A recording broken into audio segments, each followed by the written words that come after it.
네, 수강생 여러분 안녕하세요. 경제학부 문성재입니다. 한 해의 이제 마지막에 지금 저희가 도착을 한 것 같습니다. 우리 그 재무경제학 수업도 이제 오늘 수업이 이제 마지막 수업이 되겠고요. 새로운 내용을 나가는 것도 이제 이번 세션까지가 마지막이라고 보시면 될 것 같습니다. 한 해가 참 그렇죠. 한 해가 참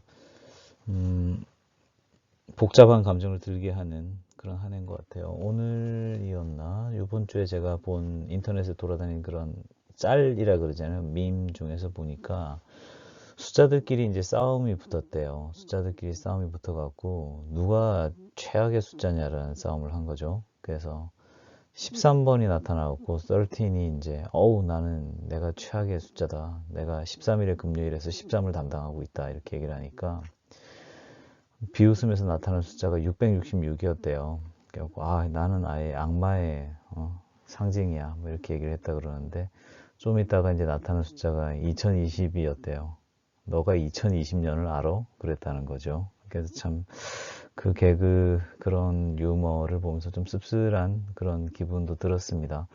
뭐 서울도 뭐 하루에 우리나라도 하루에 1000명씩 이렇게 확진자 나타난다고 하는데 근데 이제 사실 일부 선진국이라고 불리던 나라들은 뭐 하루에 1000명의 확진자가 나타나는 게 아니라 사망자가 1000명씩 나타나고 있으니까요. 전 세계적으로 아주 암울한 어떤 분위기 속에서 2020년을 마무리를 하는 것 같고, 그래도 굉장히 놀라운 것은 1년도 안 되는 시간 내에 말하자면 굉장히 많은 사람들에게 테스트할 수 있는 그런 그 백신을 이렇게 만들어낼 만큼 과학기술이 많이 발전을 했죠. 그래서 이제 그런 것들을 보면서 정말 이 기술의 진보라는 것이 정말 빠르구나. 옛날 같았으면 이제 이것이 뭐 역사적으로 그런 그 질병들이 있잖아요. 뭐 스페인 독감이라든지 뭐 더 예전으로 올라가면 뭐 흑사병 같은 것들도 있고요. 그래서 이런 질병들과 함께 인류가 이렇게 싸워가며 발전해 왔는데 그러한 것들을 이겨내는 전혀 새로운 방식의 어떤 과학기술의 승리를 아마 조만간 보지 않을까라는 그런 생각을 하게 돼요. 더구나 제가 이제 노인이 아니라 아직은 젊기 때문에 저희들에게는 사실 개인위생만 철저하게 하면 이제 죽고 사는 문제는 아닌데 이런 것들을 이제 바라보면서 여러 가지 생각을 하게 되는 그런 오늘이었고, 금융의 관점에서 봐도 말이죠. 그러니까 이러한 그 위기를 대응하는 능력 내지는 위기를 대응하는 공식처럼 사실 이제 우리 경제학 전공 학생들이 이제 알고 있는 것처럼 정부가 구사하는 여러 가지 수단들, 특히 정책적 수단으로서 이제 중앙은행을 통해서 이제 통화 정책을 굉장히 완화적으로 사용한다든지 확장적인 재정 정책을 적용한다든지 하는 그런 교과서론적인 그런 대응들이 실제로 이제 우리 눈앞에서 나타나고 있죠. 그래서 이러한 흐름들 속에서 사실 또 우리가 파이낸스를 전공하는 사람들은 이 자산의 가격을 산정함에 있어서 우리가 어떠한 생각을 가지고서 우리가 이 프라이싱을 해야 되는가라는 그런 생각들을 하게 됩니다. 그래서 그러한 고민들 속에서 이제 한 학기를 마무리하는 그런 시점에 지금 와 있는 것 같아요. 먼저 기말고사에 대한 노티스를 좀 드려야 될 것 같습니다. 기본적으로는 중간고사에서 보셨던 것과 유사한 형태의 시험을 준비하시면 돼요. 그래서 기본적으로는 이제 수강생 여러분들 대상으로 이제 여러분들이 원하는 시간 중에 우리 학교가 설정하고 있는 기말고사 기간은 15일부터 21일까지라고 하거든요. 그래서 어차피 우리 선생님들 같은 경우도 이제 22일부터 성적을 제출을 하고 이제 저기 방학으로 들어가게 되니까요. 저도 이제 생각해 보면 그 전에는 시험을 쳐야 되겠고 해서 일단 기말고사 기간이 15일부터 21일까지 시간을 드렸습니다. 그래서 그 시간 중에 원하는 시간을 골라서 시험 보십시오. 시험의 방식에 대해서는 중간고사 때와 똑같이 이 클래스상의 시험 메뉴를 통해서 보시게 됩니다. 기본적으로 테이크홈 테스트로서 이제 시험을 보시게 되는데요. 어, 지금 이제 우리가 약간 좀 정상적인 상태라고 해야 될지, 하여간 이제 이전과의 상태랑은 다르게 지금 이제 절대평가 시스템 하에서 저희가 이제 지금 학기를 보내고 있어요. 그러니까 예전처럼 상대평가를 엄격하게 적용하기에는 시험의 어떤 객관성이 담보되지 않죠. 그래서 그런 기회를 활용하는 관점에서 저도 이제 약간 좀 도전적인 내용들을 가르치고 여러분들도 스스로 학습을 하셔야 되는 겁니다. 그렇지 않다 그러면 사실은 이제 찍기를 잘 해야겠죠. 그죠? 제가 객관식으로 내는 거 다 아시잖아요. 중간고사에. 그러면 적어도 한 4분의 1이나 5분의 1을 먹고 들어가니까 일단 출석으로 카바를 치고, 그죠? 그렇게 하라는 뜻인가? 라고 이제 이해를 하셔도 되는데, 제 의도는 그렇지는 않고요. 알아서 자유도를 드릴 테니까 여러분들이 알아서 학습하시라는 그런 의미가 있죠. 어쨌건, 시험 범위에 대해서 말씀을 드리면은, 중간고사 이후부터 지난주까지 내용으로 하려고 해요. 이번 주 같은 경우는 오늘 제가 업로드한 시기가 좀 늦어요. 지금 일요일부터 보실 수 있다 보니까. 시간이 좀 부족한 면이 있어서 일단 출제 대상은 아닌 것 같습니다. 그리고 오늘 내용을 보시면 아시겠지만 이게 평가로서 내기도 참 까다로운 부분이라서 여러분들 힘드실 수 있는 부분이니까 오히려 좀 평가에 대한 부담 없이 오늘 이 첫 번째 세션 들으시면 좋을 것 같고요. 다만 이제 중간고사 이전 부분을 싸그리 다 잊어버리면 안 되기 때문에 제 생각에 중간고사 이전 범위는 따로 학습을 하기보다는 중간고사 문제 중에 오답률이 높았던 걸 조금 골라가지고서 재활용을 하려고 해요. 그래서 내가 틀렸던 문제라든지 좀 애매한 부분에 대한 컨셉은 이번 기회에 가볍게 리뷰해보면서 기억을 하고 넘어가면 학기가 지나고 나도 약간 더 잔상이 남아있을 수가 있습니다. 그래서 중간고사 이전 범위는 그렇게만 여쭤보려고 해요. 기본적으로는 이제 여러분들의 이해도를 점검하는 건데, 문제 구성을 이제 이런 식으로 해놓고 보면은 아주 희한하게도 어, 나름의 분포가 보여요. 그래도 공부를 하고 노력을 한 학생들이 위치하는 레인지가 있고 그렇지 못한 학생들이 있고 그렇거든요. 그래서 그러한 과정에서 이제 제가 동기부여를 못했기 때문에 이제 공부를 안 하신 학생들도 있을 거고 동영상 듣는 것도 일이기 때문에 틀어놓고 출석만 체크하고 넘어간 학생들도 있을 거예요. 그리고 이제 기말에 미루다 보면 다 못 듣고 이제 포기하게 되죠. 그런 것들을 너무 잘 압니다, 저도.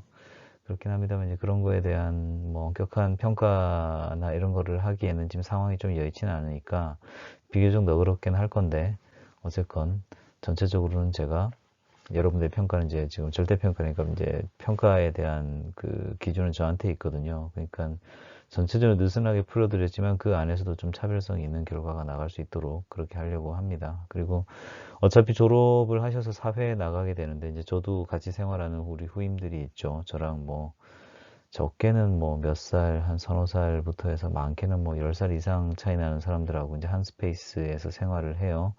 근데 이제 저가 먼저 선임으로서 이제 바라보는 관점은 결국은 성실성이거든요. 그래서 우리가 기본적으로 내가 생활에 있어서 최소한의 성실성은 보여주는 어떤 그런 훈련이 되어 있는 사람하고 그렇지 않은 상태에서 이제 스펙이 좋아서 들어온 친구들도 있고 막 그래요.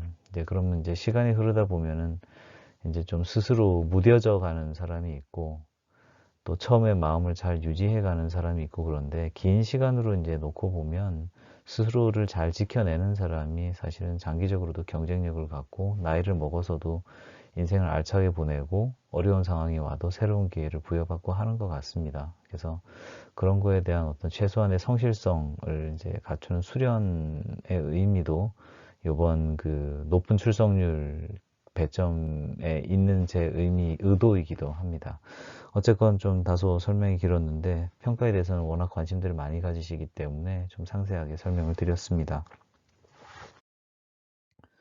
지금 이제 오늘 그 중간고사 이후로서 이제 마지막 세션이 되고요. 전체 개념들을 보게 되면은 흐름들을 이제 여러분들이 캐치하시면 좋겠는데 기본적으로 이제 포트폴리오의 관점이라는 걸 우리가 먼저 좀 학습을 했었죠. 그래서 자산의 보유 내지는 소비를 통해서 우리가 효용을 얻는데요. 그러한 효용이 단기에 끝나지 않고 장기로 가는 과정에서 그러면 내가 이번 기회에 얼마만큼을 소비하고 얼마만큼을 뒤로 유보할 것인가. 그럼 그 유보된 것을 저축으로 가져간다고 했었을 때에 그 포트폴리오가 어떻게 이제 그 운영이 되어서 미래 소비 재원이 될 것인가. 이런 부분들이 어떻게 보면 이제 기본적인 개념이었고 또한 우리가 이제 가지고 있는 리스크에 대한 어떤 애티튜드, 위험 회피, 리스크 어버전 이런 거를 이제 저희가 배웠죠.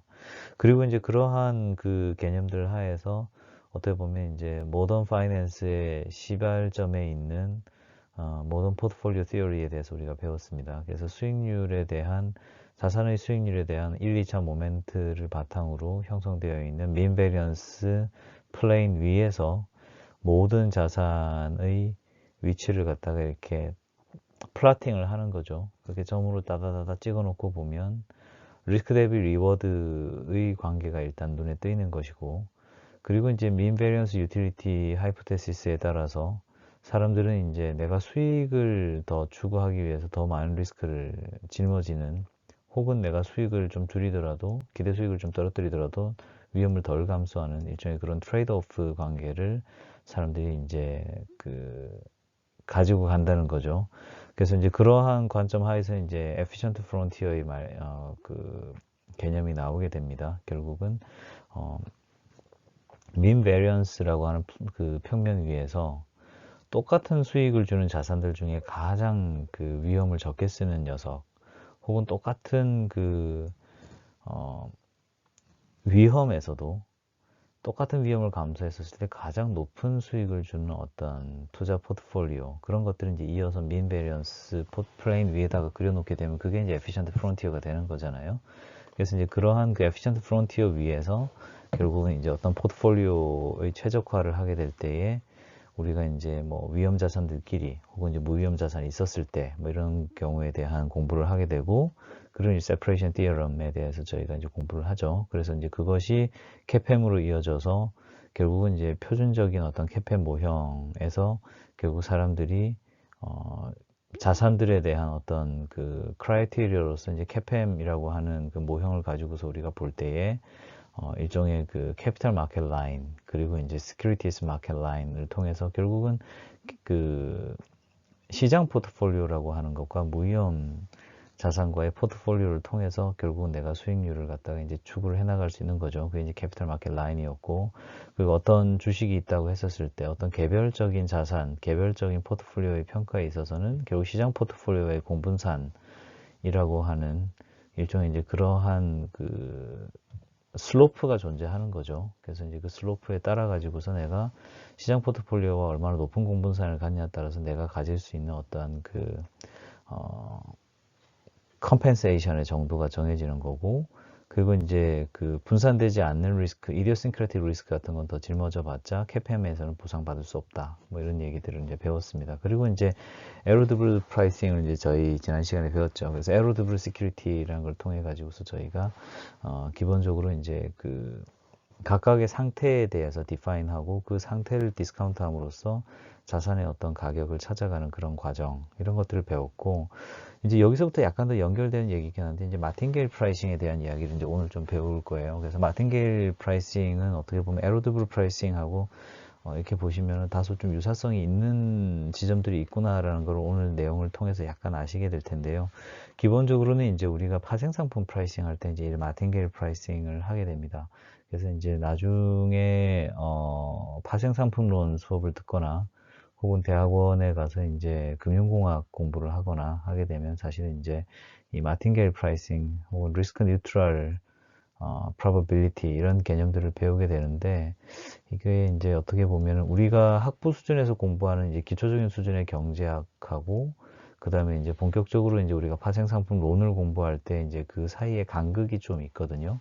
근데 보면 통상적인 코스학 설계에서는 그 지점을 좀 놓치는 측면이 있어요. 그래서 그 부분을 이제 오늘 세션에서 좀 메워드리려고 하는 게 제 이번 세션의 설계의 의도였고, 그런 부분들을 가지고서 이제 관심 있으신 분들은 추가적으로 이제 금융공학 공부를 하시면 되지 않나 싶어요. 저도 석사에서는 이제 금융공학 석사를 했기 때문에 사실 이제 공부는 많이 했었는데, 오히려 이제 저 같은 경우는 경영학에서 이렇게 석사를 갔었기 때문에 오히려 이제 지금 재무경제학에 대한 베이스가 좀 부족한 상태였죠. 그래서 이제 어떤 식으로 푸는지 무엇인지는 아는데 그 기저에 있는 지식이나 이런 것들은 나중에 이제 PhD를 하면서 얻었던 측면이 있거든요. 근데 이제 여러분들 이제 반대로 가는 거죠. 이제 어떻게 보면 이제 금융공학보다 한 라인 더 뒤에서, 그러니까 이게 선우나 우열의 관계라기보다는 논의의 뎁스가 이제 한 뎁스 한 레이어 밑에 있는 얘기를 지금 하고자 하는 건데, 그런 부분들이 이제 제가 좀 실력이 부족하고 해서 여러분들한테 충분히 전달이 되지 못하지 않나 하는 자책을 늘 하고 있습니다.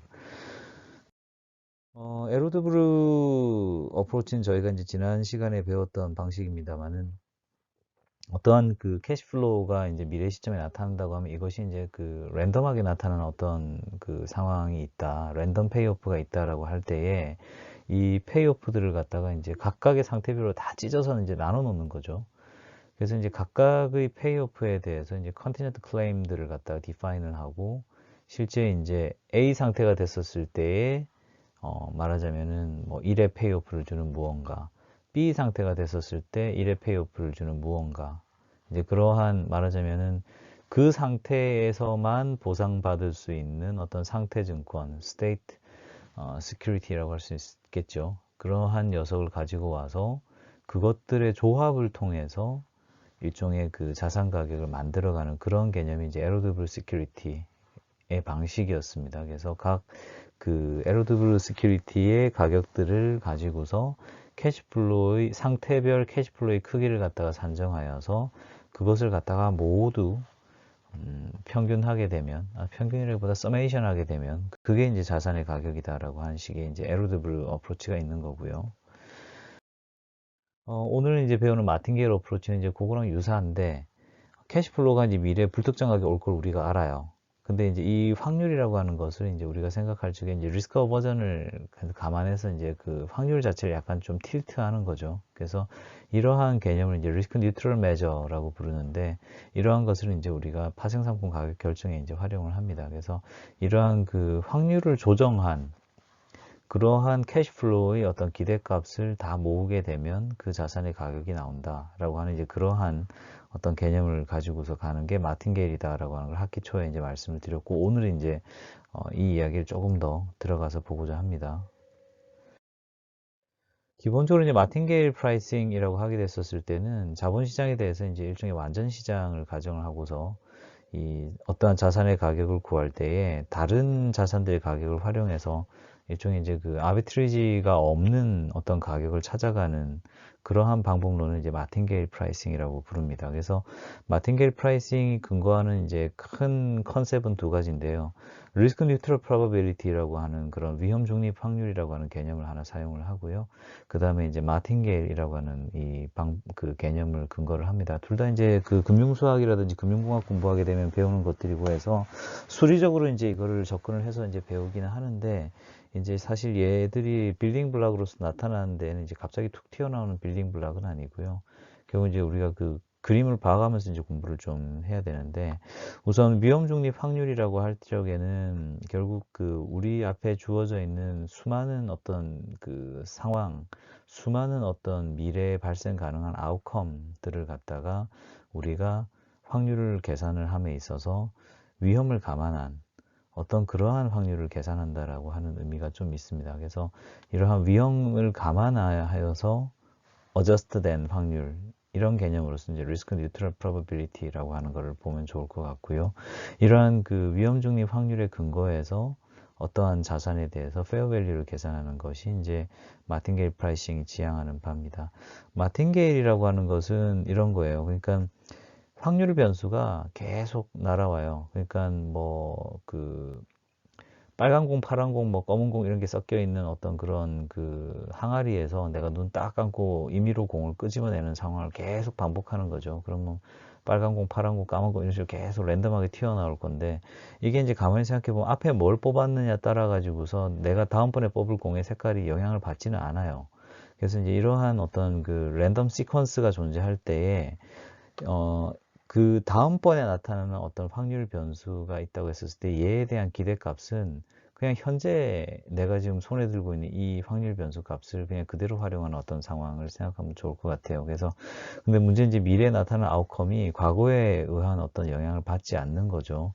그래서 이러한 어떤 가장 전형적인 예가 이제 화이트 노이즈 같은 것들 이제 그런 예라고들 보통 많이 이야기를 하는데 이제 그런 개념을 통계하기 위해서 우리가 마틴게일이라고 그럽니다. 그래서 이 마틴게일 프라이싱이라고 하는 게 이렇게 두 가지 컨셉을 근거해서 형성이 되는 방법론입니다.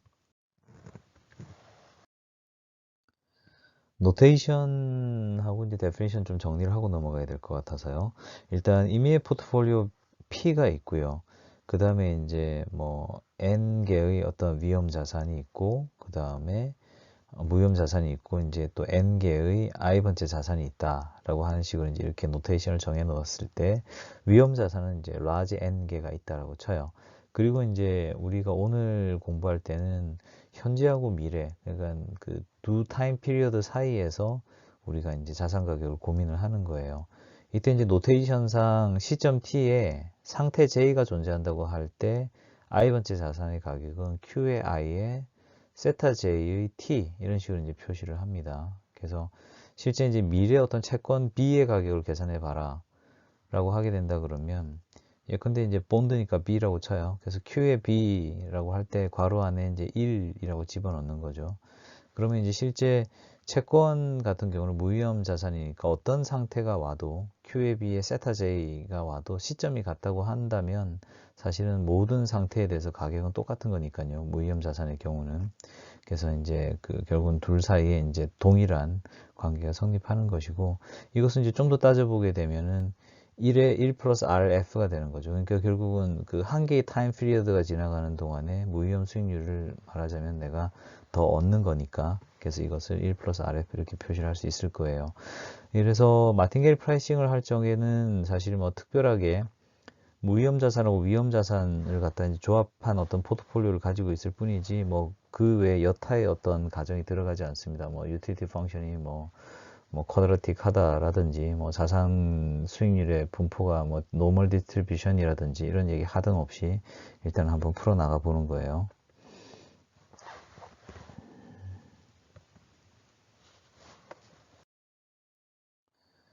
리스크 뉴트럴 프로버빌리티에 대해서 이제 조금 얘기를 하고자 합니다. 만약에 총 그 캡 J개의 어떤 미래 상태가 존재한다고 할 때 이제 J번째 상태의 무위험 확률이다라고 하면 이제 파이에 J의 리스크 뉴트럴이라고 RN 이런 식으로 이제 집어넣고 표기를 했다고 쳐요. 그럼 이제 이게 그 기본적으로는 확률에 대한 이야기니까는 음의 값일 수는 없죠. 그리고 이제 실제 확률로서 생각하는 어떤 그런 컨셉이니까 모든 상태에 대해서 리스크 뉴트럴 프로버빌리티를 서메이션 하면은 이제 그 합은 1이 나온다는 겁니다. 그럼 이제 위험 중립 확률에 근거해서 어떤 자산의 가격을 정한다라고 할 적에 어떤 equity I가 있다. 그럼 Q의 E의 I라고 할 적에 이 시점이 이제 제로니까 제로 시점, 현재 시점에서 얘의 가격이라는 걸 가만히 생각해 보면 첫 번째 상태에 대해서 파이의 원의 리스크 뉴트럴 프로버빌리티가 있어요. 그러면 이제 이 프로버빌리티에다가 Q의 I의 E의 첫 번째 지금 상태니까 세타 1의 그 다음에 시점 1이죠. 그래서 Q의 I의 E의 세타 1의 1. 이게 이제 말하자면은 1번 상태에서 1번 시점의 자산 가격이 될 거라는 거죠. 이것을 현재 시점으로 할인을 해줘야 되니까 분모에다가 1 플러스 RF라는 걸 넣습니다. 이러한 과정을 전체 그 케이스에 대해서 2번 상태, 3번 상태, 많이는 J번째 상태까지 반복하여서 모든 상태에 대해서 위험 중립 확률과 그 시점에 어떤 그 페이오프 내지 자산 가격을 갖다가 이제 가지고서 실제 현재 시점으로 그것을 갖다 땡겨오게 되면 그것이 결국은 위험 중립 확률에 근거한 어떤 자산 I의 가격이 되겠죠. 그래서 노테이션은 제가 다양하게 표시를 하고 있습니다만 기본적인 컨셉은 이렇게 이제 표시를 할 수 있겠습니다. 포트폴리오를 우리가 이제 그런 프라이싱 한다고 하게 되면 결국 이제 아까 말씀드렸듯이 이제 무위험 수익률을 주는 어떤 그 안전자산 하나와 본드와 그 다음에 이제 총 N개의 그 equity, 리스크 에셋을 가지고 있다라고 쳐요. 여기서 equity라는 건 이제 주식 이야기 하는 거고요. 그다음에 보유하고 있는 수량은 이제 N개만큼 보유한다고 하여서 NP의 I 에다가 이제 Q의 I의 E 이런 식으로 이제 가는 거죠. 그러니까 이제 미래 시점이 됐는데 그게 J번째 상태다라고 하게 된다 그러면 이제 두 번째 줄에 있는 식과 같이 표현이 될 거예요. 포트폴리오 밸류인 VP의 J 상태니까 세타 J의 1, 그러니까 타임 피리어드로는 T의 1인 상태라고 하는 거는 결국 이제 본드에 대한 어떤 밸류에이션이 있어서 NP의 Q1이 이제 붙는 거고요. 그 다음에 서메이션 I는 1부터 N까지 MPI의 QIE의 세타 J의 1 이런 식으로 이렇게 계산하여서 이제 그 서메이션 하게 되면 그러면 이제 이것이 그 포트폴리오의 가격이 될 것이다 라는 것이 이제 마틴게일 프라이싱에서의 어떤 노테이션입니다. 이게 이제 어떤 식으로 계산을 하는지 이제 조금 보여드리면, 예컨대 이런 컨셉을 이제 예를 통해서 한번 보자고요. 주식 하나, 채권 하나 이렇게 들고 있다고 칩시다. 그러면 예컨대 이제 본드의 가격이 그 T는 제로 시점에서 이제 1이에요. 그다음 에퀴티 가격이 제로 시점에서 4예요. 그러면 이제 실제 미래 상태에 대한 프라이싱을 보게 될 때, 말하자면 이제 그 bad day와 good day가 있는 거죠. bad day가 이제 세타 1이고 이제 good day가 세타 2라고 하면, 본드는 뭐 좋건 나쁘건 그냥 10% 수익이 나서 1.1이에요. 1.1, 1.1 그냥 양쪽 다. 그 다음에 이제 두 번째로 이제 주식 같은 경우에 좀 안 좋은 때는 3이 됐고, 뭐 좋았을 때 세타 2일 땐 7이 됐다라고 하면은, 결국 이제 QB1의 가격과 QE 세타 J1의 가격이 이제 저렇게 표에서 보시는 것 같이 나타나게 되겠죠.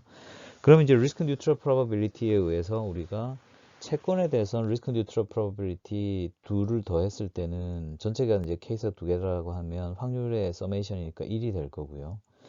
그 다음에 이제 실제 위험 자산을 계산할 때 이제 결국은 그 무위험 자산의 페이오프만큼 캘리브레이션을 해가지고서 이제 위험 중립 확률을 계산을 합니다.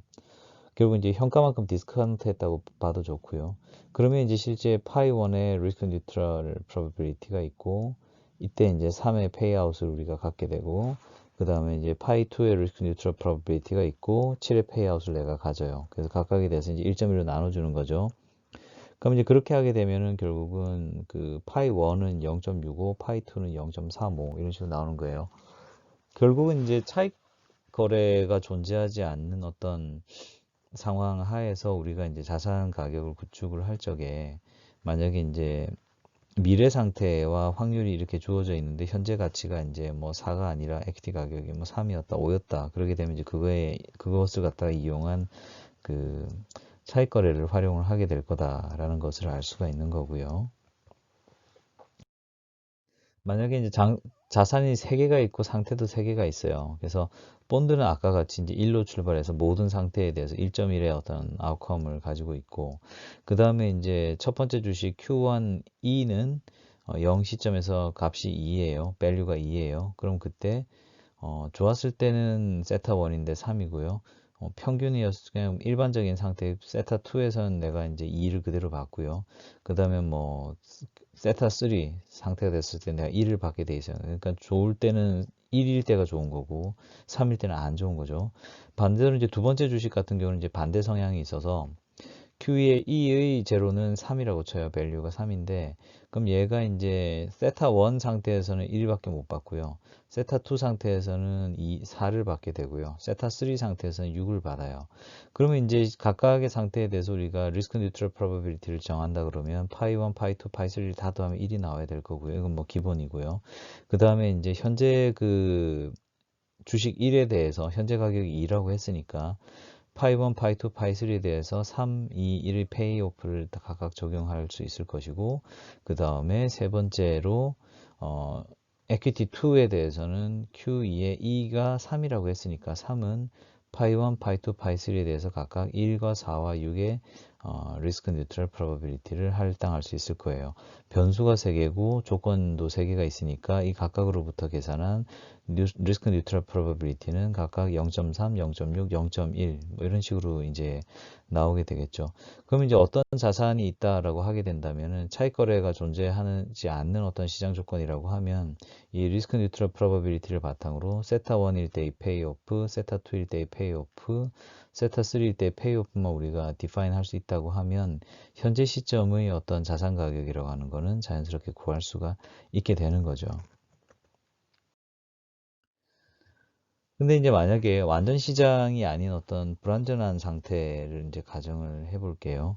그러면 이제 이때는 어떤 상황을 이제 불안전한 상황이다라고 한다 그러면, 예를 들어서 지금 보시는 것처럼 본드에 대해서는 이제 현재 가격은 1이고 미래 가격 1.1이 나왔어요. 주식은 이제 현재 가격인데 세타 1일 때 1, 세타 2일 때 2, 세타 3일 때 3. 이건 이제 이렇게 이제 정해져 있는 어떤 자산이 있다라고 하게 되면, 결국 이제 리스크 뉴트럴 프로바빌리티는 파이 1, 파이 2, 파이 3 세 개가 있고, 페이오프는 지금 이제 주식 하나 있고 채권 하나 있고 하다 보니까는 사실 어 완벽하게 지금 정해진 답을 얻을 수가 없는, 정보가 좀 부족한 그런 상황이죠. 말 그대로 이제 마켓이 인컴플리트한 상황이 되는 겁니다. 그럼 이런 상태에서 리스크 뉴트럴 프로바빌리티라고 하는 거는 어떤 값으로 특정되는 것이 아니라 지금 세 번째 줄에 있는 것처럼 뭐 0.2 플러스 파이 1, 뭐 0.35 마이너스 2 파이 1, 뭐 이런 식으로 이제 주어지게 되겠죠. 그러면 실제 만약에 파이 1, 파이 2, 파이 3에 대해서 우리가 이제 정해 본다라고 하게 되면 각각의 그 값이 확률상 양이라는 거는 우리가 알아요. 확률이니까 0보다는 큰 음이 아닌 녀석일 거란 말이죠. 그럼 파이 1은 0보다 크다. 파이 2는 또 0.8 마이너스 2 마이너스 1은 뭐 0보다 크다. 파이 3는 또 이렇게 된다. 뭐 이런 식으로 이제 부등호가 생기죠. 이러한 그 세 가지 부등식을 가지고서 각각의 이제 값들을 갖다 정해 보면 파이 1 같은 경우는 0.4보다는 작다라고 하는 일종의 그 바운더리 컨디션을 우리가 얻을 수가 있는 거고요. 그 다음에 파이 1 같은 경우 마이너스 0.2보다는 크다라고 하는 일종의 그런 바운더리를, 로어 바운드를 알게 되는데 어차피 확률이니까 0보다 크다는 건 알고 있었죠, 원래.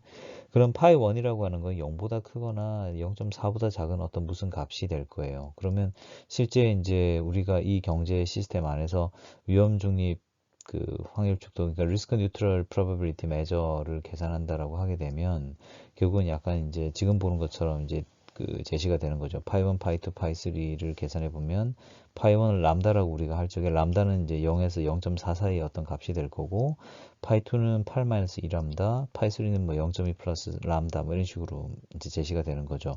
결국 이제 일정한 그 레인지로 이제 제시가 되는 겁니다. 그럼 이 스페이스에 대해 갖고 이제 우리가 문제를 이제 풀어봐야 되는데 일정한 범위로 이제 이렇게 리스크 뉴트럴 프로바빌리티를 얻을 수 있는 그런 상태에서 우리가 이걸 좀 더 엄밀하게 내가 어떤 값을, 그러니까 말하자면 포인트 에스티메이션을 하고 싶다라고 하면 그럼 이제 그런 목표를 이제 우리가 달성하려면은 추가적인 어떤 어썸션을 더 넣거나 아니면 이제 추가적인 인포메이션을 넣거나 뭐 이제 그런 방법을 해서 이제 포인트 에스티메이트를 구할 수밖에 없죠. 그죠? 근데 이제 그게 아니라 이제 난 레인지라도 괜찮아 라고 한다고 이제 이런 식이 되는 거예요. 관점을 바꿔서 내가 이 레인지를 내가 받아들인다. 현재 주어진 정보에서. 그러면 이게 어떤 결론으로 가냐 그러면은 결국 이 위험 중립 확률이라고 하는 것이 결국 이렇게 제시가 될 때 자산 가격이 어떤 특정한 값으로 나오지가 않겠죠. 왜냐면 인풋 값이 이렇게 레인지로 주어지게 된다 그러면 자산 가격을 구해봐도 자산 가격이 어떤 그 점수 정치를 갖지 않고 레인지로 나타날 거예요. 자산 가격의 범위가 나타날 거란 말이죠. 그러면 이제 그렇게 그 일종의 범위로서 제시되는 뭐 예를 들어서 내가 들고 있는 어떤 파생 상품이 있는데 이 옵션의 가격이 뭐 3에서부터 한 7쯤 될 것 같아요. 라고 이제 한다. 예를 들어서 그런 식으로 제시된다라고 하게 되면 결국은 이제 실제 내가 어떤 목적을 가지고서 이제 바라보느냐에 따라 가지고서 그 자산의 가격이 3에서 7까지의 범위가 있다고 하면 거기서 내가 이제 뭔가를 골라야 되겠죠. 보통 그 파생 상품의 가격을 결정하는 방식을 막투마켓이라고 하는 방식이 하나가 있는데 이제 그게 보통 시장가 평가라고 하는 방식이에요. 그러니까 가장 마지막에 일어난 거래 가격을 그 파생 상품의 가격이라고 간주하는 거죠. 그러면 이제 이런 방식으로 이제 그 가격 결정을 이루어지면은 깨끗해서 좋아요. 시장에서 정해진 가격을 내가 받아들이기만 하면 되니까. 근데 얘가 뭐 일주일에 한 번 거래되고 막 열흘에 한 번 거래되고 아니면 뭐 유사일에 거래된 적이 없고 그럼 어떻게 해야 돼요? 그럼 막투마켓 못 쓰는 거지 뭐. 그러면 그때는 어떻게 하냐 그러면 막투 모델이라고 하는 방법을 써요. 막투 모델이다 그러면은 이제 실제 그 자산 가격을 말하자면 일종의 평가 모형을 가지고서 그 가격을 산정해내는 겁니다. 그래서 모형이 산정해내는 어떤 이론가를 바탕으로 그 어떤 파생 상품의 가격을 정하는 방식. 그래서 실제 이제 파생 상품 비즈니스를 할 때에 자산과 부채 각각의 이제 어떤 막투 모델로 평가하는 일련의 파생 상품들이 존재할 거고요.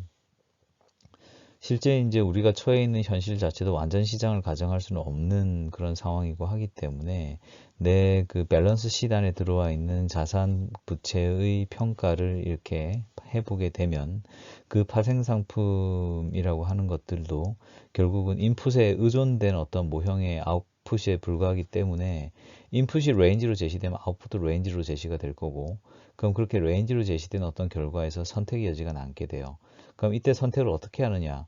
어떤 정책을 가지고서 내가 비즈니스를 영위해 나갈 거냐? 어떤 정책을 가지고서 내가 부채를 평가하고 자산을 평가해서 내가 리스크 매니지먼트 할 거냐라고 하는 게 어떻게 보면은 파생상품과 관련된 비즈니스 하는 데 있어서 가장 핵심적인 어떤 그 운영 철학에 녹아 있는 부분이 바로 그 지점이 되게 됩니다. 그래서 보통 어카운팅을 공부하는 사람들 같은 경우는 이제 회계에서 보통 보수주의를 취하기 때문에 자산은 이제 가장 적게 평가하고 뭐 부채는 가장 크게 평가한다라든지 뭐 이제 그런 식의 어프로치가 이제 어떻게 보면 가장 스트릭트한 평가가 될 거고, 혹은 뭐 경험치에 의존해서 내가 이 비즈니스를 이용해서 내가 수익이 플러스가 나는 방향으로 내가 예를 들어서 이 비즈니스 운영하려고 한다. 그러면 내가 그 과정에서 어떤 범위까지의 어떤 오차를 감내하고 어떠한 방식으로 평가를 하여서 자산 부채를 평가해야 된다.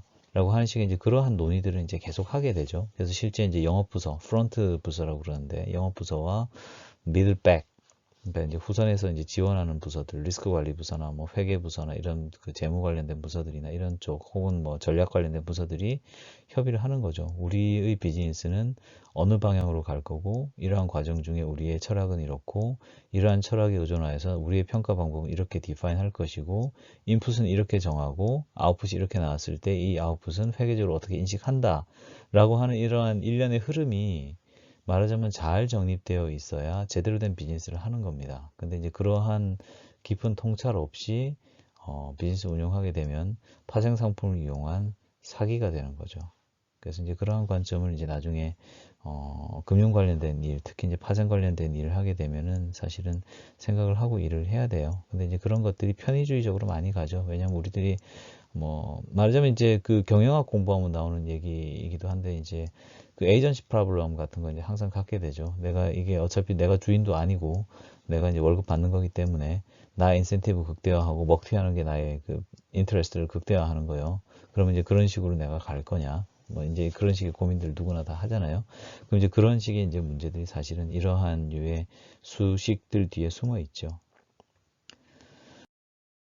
어, 차익 거래에 대해서 이제 우리가 생각을 할 때 리스크 뉴트럴 프로버빌리티가 존재하는 상황에서 차익 거래라는 건 지금과 같은 형태의 제시가 되는 거예요. 무슨 말이냐 그러면 지금과 같이 이제 제시된 어떤 그 페이오프 세트가 있어요. 본드는 이제 1의 가격으로 현재 제시가 되고 미래 시점에서 1.1을 다 줄 거예요. 주식 1은 2의 가격을 현재 가지고 있는데 1 시점이 됐을 때 2나 3이나 1을 줘요. 혹은 2.5라고 하는 녀석이 있어요. 2.5라고 하는 에퀴티가 있는데 얘 에퀴티 프라이스가 미래는 4나 5나 3이야. 어우야, 얘는 무조건 수익 나네. 이거 영끌해서 무조건 얘를 사야 되겠네. 이제 이런 녀석이 있으면 차익 거래예요.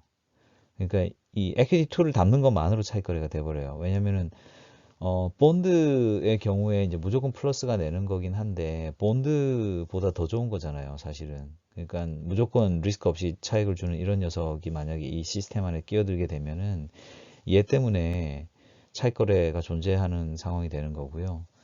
그러한 상황에서는 위험 중립 확률이 존재하지 않는다라고 표현을 해요. 결국 리스크 뉴트럴 프로버빌리티라고 하는 거는 지금 보는 것과 같은 어떤 그런 차익 거래 기회가 존재하지 않아야 됩니다. 그러니까 명시적으로 특정 증권의 형태를 통해서 현재 밸류보다 어떤 상태가 와도 플러스가 나는 어떤 그런 녀석이 있어도 마찬가지고, 혹은 어떤 포트폴리오를 조합했는데 어떤 조합을 만들게 되면은 항상 내가 차익을 얻을 수 있는 어떤 무위험 포트폴리오가 있다 그러면 걔가 이제 차익 거래잖아요. 이제 그런 게 이제 시스템 안에 있는 어떤 녀석이 있다라고 하면 그 시스템 안에서는 리스크 뉴트럴 프로버빌리티를 뽑아낼 수가 없어요. 그래서 이제 아비트레이지를 하면서 이제 우리가 몇몇 그 노아비트레이지 관련된 어떤 그런 프로포지션들을 이제 우리가 좀 학습을 하면서 오늘 시간 마치면 될 것 같은데요. 예를 들어서 T0, T1, 2기에 걸친 시점에 대해서 차익 거래 기회가 존재하지 않는다. 그리고 이제 이때 그 우리의 관심사는 이제 주식 유니버스, 뭐 말하자면 뭐 1번부터 N번까지 뭐 내가 거래할 수 있는 어떤 주식들, 주식 거래 가능 주식 대상, 뭐 이제 보통 그런 유니버스라고 표현해요. 우리가 현업하는 사람들은. 그럼 이제 주식 유니버스 S가 있어요. 그럼 이 S에 대해 갖고 리스크 뉴트럴 프로버빌리티 매저인 어떤 무언가가 있다라고 할 때 그 차익 거래 기회가 존재하지 않는 상황에서 위험 중립 확률 축도가 존재하는 거예요. 그게 이제 직전 슬라이드에서 우리가 살펴본 거죠. 또 반대로 확률 축도가 이렇게 존재한다. 위험 중립 확률 축도가 존재할 때에는 차익 거래가 존재하지 않는다는 거에 반증이 되기도 하는 겁니다. 그래서 사실은 vice versa라고 할 수 있는 거고, 혹은 필요 충분 조건이라고 하는 겁니다. 둘 사이가 이제 그렇게 물려 있는 것이 이제 정리 1, 제가 이제 처음에 말씀드린 정리고, 두 번째가 이제 차익 거래 기회가 존재하지 않을 때 주식 유니버스 S에서 이제 우리가 어떤 포트폴리오 P라는 걸 조합한다고 할 때, 이 P의 가치라고 하는 거는 리스크 뉴트럴 프로바빌리티 파이 RN에 대해서 다음과 같이 이제 기술될 수 있다. 결국 VP 햇의 이제 제로라고 하는 거는 결국 이제 현재 시점으로 디스카운트를 해야 되니까 1 over 1 플러스 RF가 있고요. expectation 파이의 RN, 그러니까 그 리스크 뉴트럴 프로버빌리티 하에서의 expectation이에요. 그러면 VP의 세타의 1. 결국은 이제 어떠한 그 스테이트 세타에 대해 가지고서 1번 시점에 대하여 우리가 리스크 뉴트럴 프로버빌리티를 이용한 expectation 값을 갖다가 가지고서 계산하면 된다. 라고 하는 게 이제 우리가 지금 이 아비트리지 프라이싱을 통해서 얻을 수 있는 정리인 거죠. 이게 이제 말하자면 이제 아비트리지 프라이싱의 어떤 기본 그 데피니션이라고도 할 수 있는데, 시장이 이제 완전하고 어떤 복잡한 페이오프를 가진 주식이나 포트폴리오가 존재한다고 할 때 결국은 그 컨틴전트 클레임을 잘 모아가지고서 복제를 해낼 수 있다라고 하는 어떤 그런 관점으로 지금 이 스토리를 보면 좋을 것 같아요. 그래서 이런 논리가 기본적으로 파생상품 해지 트레이딩을 할 때에도 존재를 하는 거예요.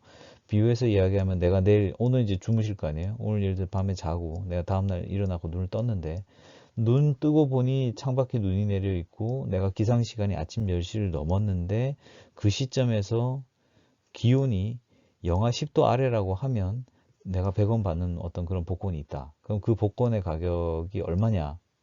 라고 하는 류의 이제 이런 식의 이제 일을 하는 게 파생 상품이에요. 그러면 이게 이제 그럼 어떤 식으로 해야 돼요? 그럼 각각의 상태에 대해 가지고서 이제 모든 확률을 다 산정하는 거죠. 예를 들어서 내가 지금 자고 일어나서 10시를 넘을 확률, 내일 아침에 눈 뜨고 봤더니 영하 10도 아래일 확률, 그 다음에 내가 뭐 예를 들어서 자고 일어나 봤는데 눈이 내려 있을 확률, 그럼 각각의 그 확률을 갖다가 다 산정을 하고 각 케이스별로 이제 상관계수를 갖다 또 다 감안해 가지고서 실제 기상시간, 날씨, 기온 뭐 이런 걸 다 종합해서 그 각각의 상태가 왔었을 때에 내가 보상을 받을 수 있는 어떤 그 컨틴전트 클레임 혹은 그 포지션을 갖다 보유해서 복제를 하게 되면 그게 이제 말하자면은 이제 헤지 트레이딩이라고 하는 것이 되는 거고, 어떻게 보면은 그게 이제 파생 상품을 운영하는 ELS 같은 뭐 그런 파생 상품들을 운영하는 사람들이 이제 내 그 자산을 관리하는 어떤 그런 관점이 되는 거죠. 그래서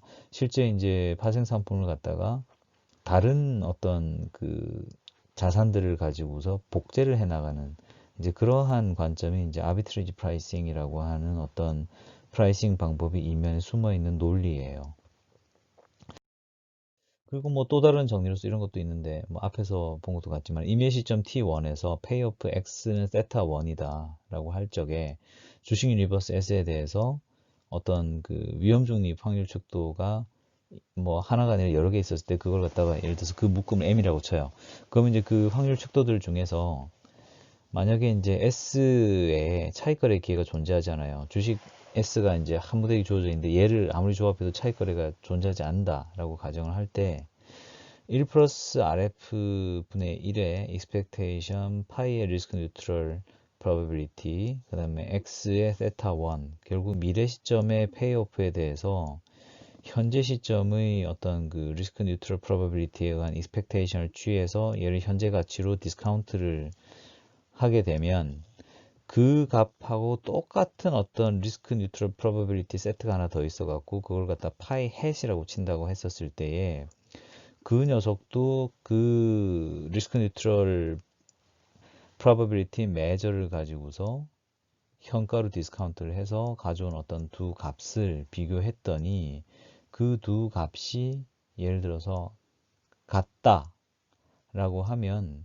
결국은 이 페이오프를 만족하는 어떤 포트폴리오가 존재를 할 수 있다 라고 이제 이야기를 한 거예요. 이게 결국 이게 앞에서 얘기했던 거랑 이제 연결이 되는 건데, 차익 거래가 없는 상황에서 어떤 자산을 포트폴리오를 가지고서 복제를 할 수 있다는 얘기예요. 어떤 자산, 어떤 파생 상품이 하나 있다고 하면 그 파생 상품을 복제할 수 있는 뭐 다른 포트폴리오가 존재할 수 있다라고 하는 점을 갖다 이야기하는 거예요. 그래서 아까 이야기했던 것처럼 어떤 그 파생 상품 같은 것을 해지할 적에 어떤 파생 상품을 관리할 적에 말하자면은 그 파생 상품하고 똑같은 다른 파생 상품을 사와 가지고서 보유함으로써 그 파생 상품에 대한 관련된 위험을 다 커버할 수도 있겠지만 어떠한 파생 상품을 보유함으로써 어떤 내가 수반되는 위험이 있다고 할 때에 그 위험을 제거하기 위해서 꼭 그 파생 상품이 아니더라도 다른 어떤 여타의 파생 상품이나 증권 같은 자산들을 조합하여서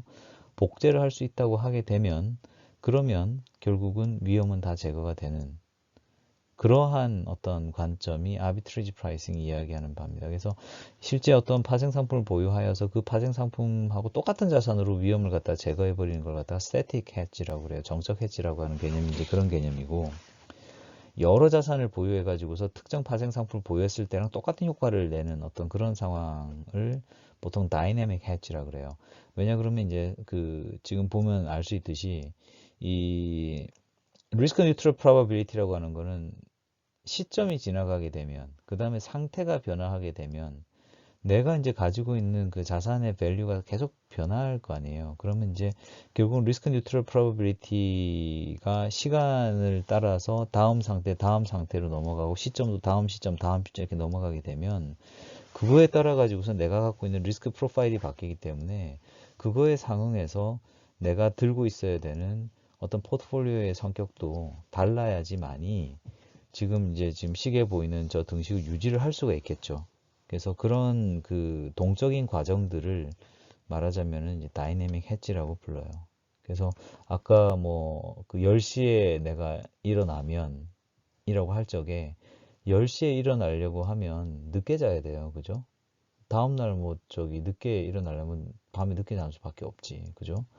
그러면 내가 그 베팅을 할 적에 혹은 내가 계산을 할 적에 어떤 사람이 있어요. 얘가 저녁 9시에 자는 애야. 그럼 얘는 다음날 10시에 일어날 가능성이 거의 없는 애예요. 근데 예를 들어서 얘가 다음날 뭐 한 2시 반에 자. 그럼 얘는 다음날 10시에 일어날 가능성이 되게 높은 거예요. 그죠? 그러니까 전과 후가 다르잖아. 그죠? 그 다음에 내가 10월에 내가 잠들면서 다음날 눈이 내릴 거야. 라고 생각하는 이 비이성적인 기대죠. 그죠? 근데 내가 1월이나 2월 겨울방학 중에 잠들 때, 근데 전날 밤에 하늘도 보니까 꾸물꾸물해요. 그럼 다음날 눈 올 확률이 높단 말이에요. 근데 내가 봤는데, 10월 달이야. 밖에 막 낙엽 지고 이런데 다음날 눈이 내리겠어요? 쉽지 않지. 그러니까 그런 식의 어떤 그 컨디션이 계속 변하는 거기 때문에 그러한 그 변해가는 그 조건들 속에서 일종의 조건부로 내가 이제 어떤 그 상태에 대한 어떤 리스크 뉴트럴 프로바빌리티가 다 바뀌는 거를 감안하여서 나의 어떤 그 보유 포트폴리오를 변경해 나가는 그럼으로써 이제 내가 가지고 있는 어떤 그 위험들을 제거해 나가는 그런 과정들을 이제 다이내믹 헤지라고 그러고 이제 그런 것들을 이제 관리하는 그런 것들을 다 이제 금융공학이라 부르고 그런 거죠.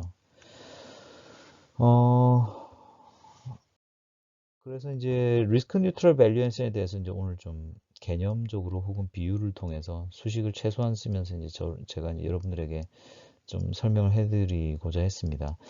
결국 이제 리스크 뉴트럴 밸류에이션 아래에서 우리가 이제 하는 일이라고 하는 거는 모든 자산들이 무위험 수익률로 할인된 어떤 기대 페이오프. 그럼 이제 그 기대 페이오프에 근거하여서 계산되는 어떤 새로운 확률 축도, 그러니까 정확히는 리스크 뉴트럴 프로바빌리티 메저라고 하는 어떤 그런 확률 축도를 이용해서 우리가 이제 어떤 그 자산의 가격을 찾아갈 수 있다라는 거죠. 이러한 과정은 이제 change of measure, 척도의 변환, transformation measure, 뭐 이렇게 얘기하는데 이러한 과정의 근간을 이루는 어떤 기본적인 상식은 금융시장 내에 차익 거래가 존재하지 않는다라고 하는 어떤 그러한 가정하에서 우리가 이제 노아비트리지 프라이싱을 해 나가는 거고 이번 시간에는 이제 사실 그런 개념들을 뎁스 있게 살펴보기에는 시간도 부족하고 우리 학부 수준, 학부 3, 4학년들이 이 과목을 들으니까요. 학부 고학년에서 들을 수 있는 내용으로서는 한 요 정도까지가 한계가 아닌가 싶어요. 그래서 제가 이제 그 T0, T1 시점에 대한 에르두브르에 의한 어떤 에퀴리브리움 하에서 그 에퀴리브리움 아래에서 그 상태 증권들의 가격을 이용해서 자산의 가격을 만드는 어떤 일련의 생각의 흐름들을 한번 이렇게 리뷰를 해봤습니다. 이러한 그 생각들을 이제 실제 금융시장에서 적용할 때에는 사실 많은 게 필요하겠죠. 존재하는 모든 미래 상태에 대한 데피니션도 필요하고요. 그러한 인포메이션들과 그 각 상태에 대해서 이제 각 증권들이 이제 주는 페이오프, 컨틴전트 페이오프라고 할 텐데, 그런 그 페이오프들이 다 디파인이 돼야 되죠. 그럼 이제 그걸 갖다가 다시 리스크 뉴트럴 프로버빌리티로 이제 바꿔갖고, 그 각각의 프로버빌리티를 기반으로 하여서 현재 시점의 프라이스가 어떻게 되느냐라고 하는 걸 이제 만들어 가지고서 가는 것이 결국 이제 파생 상품의 이제 가격 결정론이 되는 것이고, 이러한 어떤 테크닉들은 이제 나중에 모르겠어요. 제가 이제 우리 학교 파생 상품론 수업은 제가 아직 안 들어봤고 들을 기회가 없을 것 같긴 한데, 파생 상품론 수업 하면 이제 이거 배워요. 이제 이런 것들 테크닉적으로 이제 어떻게 푸는지를 이제 공부를 하게 되는 건데, 이제 그건 이제 나중에 파생 상품론 공부나 이제 대학원 진학하는 학생들이 이제 공부를 할 수 있을 거고, 이번 학기는 이제 재무경제학에 대한 얘기만 하기 때문에 그러한 그 논의들의 이면 내지는 그런 논의들의 기저에 이제 우리는 경제학 전공하는 사람들이니까 그 재무경제학 관점에서 봤었을 때 그 파생상품 가격 결정론의 근간에 있는 어떤 경제학적 아이디어, 에로드블 시큐리티라든지 마틴게일 프라이싱이라든지 이런 것들에 대한 원리를 일단 말씀을 드렸습니다.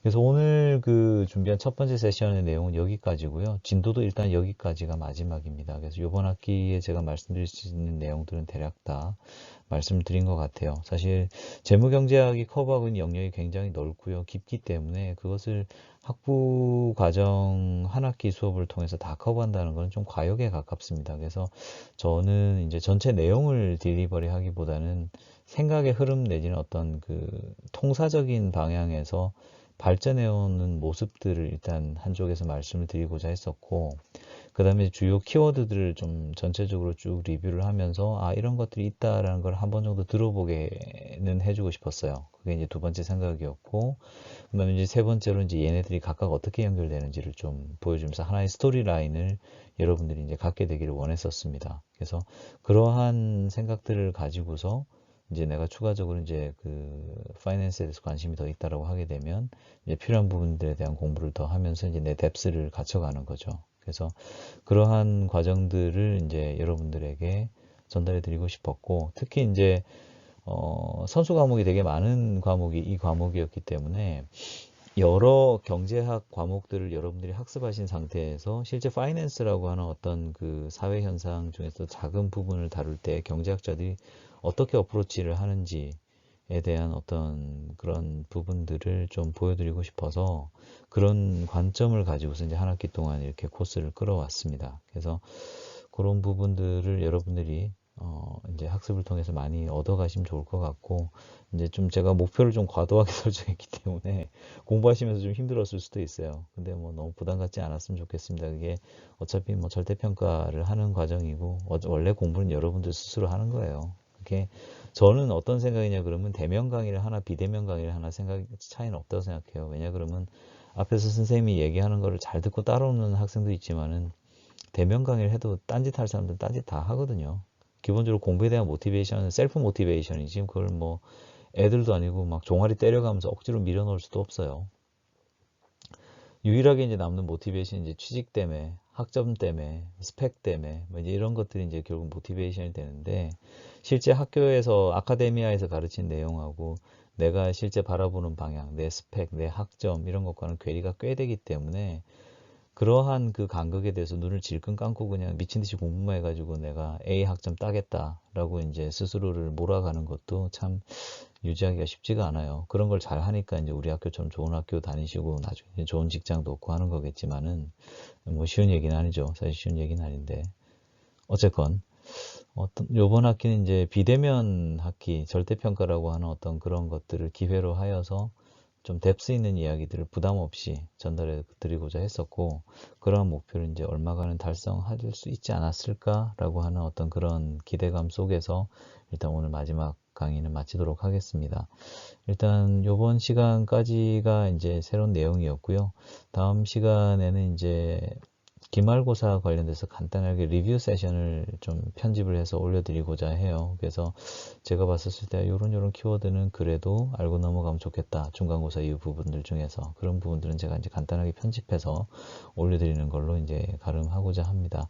오늘 배운 내용들이 좀 어려울 수 있기 때문에 부담 가지실 수 있지만 아까 모두에 말씀드렸듯이 출제 대상은 아닙니다. 그러니까 부담 갖지 않으셔도 좋을 것 같아요.